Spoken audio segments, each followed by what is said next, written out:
I'll be honest, Michael. I never even thought I had a story until you showed up in my life. It's like crazy things happen to me all the time, and they just got filed away under like, like exercise or nightmares or whatever whatever the incident was. I thought of it under the topic, but I never had a bin that said stories Right. until until you showed up and you were like, everybody has at least one great story. And I thought, actually, that crazy time that I was running through the streets of Atlanta, that could work. And then, now it's getting to the point where things happen to me, and in real time, I'm like, this is a story. I've got to start paying attention. I'm taking notes. I should be annotating this experience as it happens. So you're debuting a news story. Two new stories. Two new stories. Two new Tell stories me. that people haven't heard me say aloud. One is something that I had written down a while back, never intending to speak Yeah. aloud. So that's something new. It's not. It has a different feel, different vibe to it. And what's it about? It is about it's about learning Hindi, right? It's the story of how I picked up the limited, rather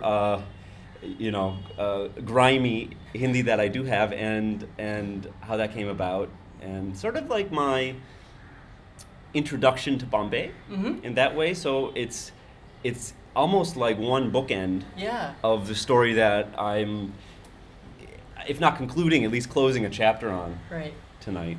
And what's your last story that you're going to tell tonight? And the last story is about a preoccupation of mine, which is eating, and eating copiously, and eating in large I've noticed quantities. you eat almost every day.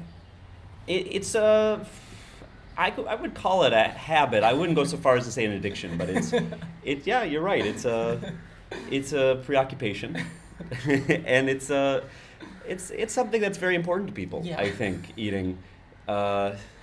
Food is. You have food a is- keen eye. You're a keen observer of I'm an human observer. nature. Yes, I like to. I see people, and I think, no, this is life, because they're breathing. I can tell. So how about yours? What this new story that I haven't heard Yes. is. There's one story called Macaroni that I'll be telling. Is this a Japanese story? No, it isn't. I'm It hoping isn't. someday there will be some Japanese I stories. hope so. I have lots of little funny, I think almost every 10 seconds a funny moment happens in Japan that's worth repeating to someone else, but a story has a little bit more of a shape to it, so Yeah. I haven't had anything in Japan happen like that yet, but macaroni is actually, I think was challenging for me because, as you know from my stories, they basically fall into two categories. One is kind of eerie, and the other one is kind of mysterious. So whatever. So it's the razor thin line between mysterious and I'm like man on wire. Yeah. Walking on Walking that mysterious tightrope. and eerie. But this story is actually kind of a touching one. It's about my not losing religion, but the difference between who I was 20 years ago and who I am now when it comes to religion and why that is the case. That's one of the themes from two of my stories for tonight, which is this anxiety about what happens after we die. I mean, this is the one thing that we never want to talk about. I think it's the absolute primal terror, which is what happens next. And we spend most of our day intentionally not trying to think about it because of how disturbing it is. What are some of your favorite things about Mumbai? Everybody's got an opinion.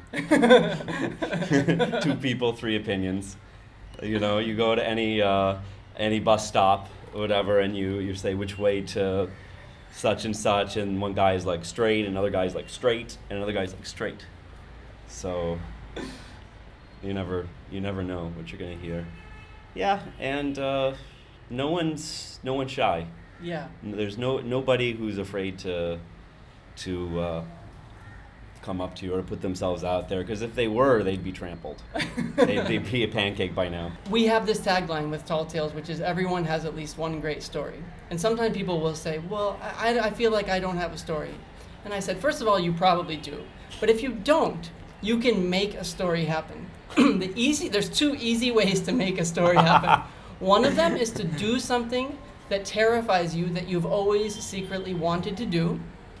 And the other one is just start saying yes to every invitation request that you get. Eventually, something great will happen. But the flip side of that, I think, is the secret to a happy life is to say no, is to cull all of the opportunities you have down to the ones that are most meaningful and fulfilling to you. So it's kind of a double-edged thing. The way to make a story happen is to say yes to all the kooky people and opportunities in your life, but the way to maintain your sanity is often to say no.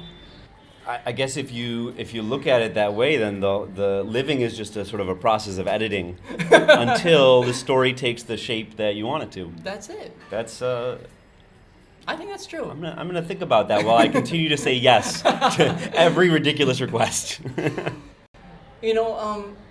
Another thing I was thinking about is when we were talking earlier and we were joking about the shapes of stories, I think one of the things about being involved in Tall Tales is that having seen so many people's stories submitted to the organization, it's made my stories better. And I don't think it's made my stories great or anything like that, but it's made them stronger than they would have been otherwise. And there's one aspect of that worth mentioning, which is sometimes I'll get asked by a reporter or a blogger, which stories do you like best? The funny stories or the dramatic stories? But the truth is that when you have a really great story on your hands, it transcends those labels of funny or dramatic. In fact, the best stories are when you can shift the entire mood and momentum at the drop of a hat and then shift it back. I mean, you're really great at that. Mukul is really great at that. Rohit is great at that. I'm trying to do that. I learned it from watching you.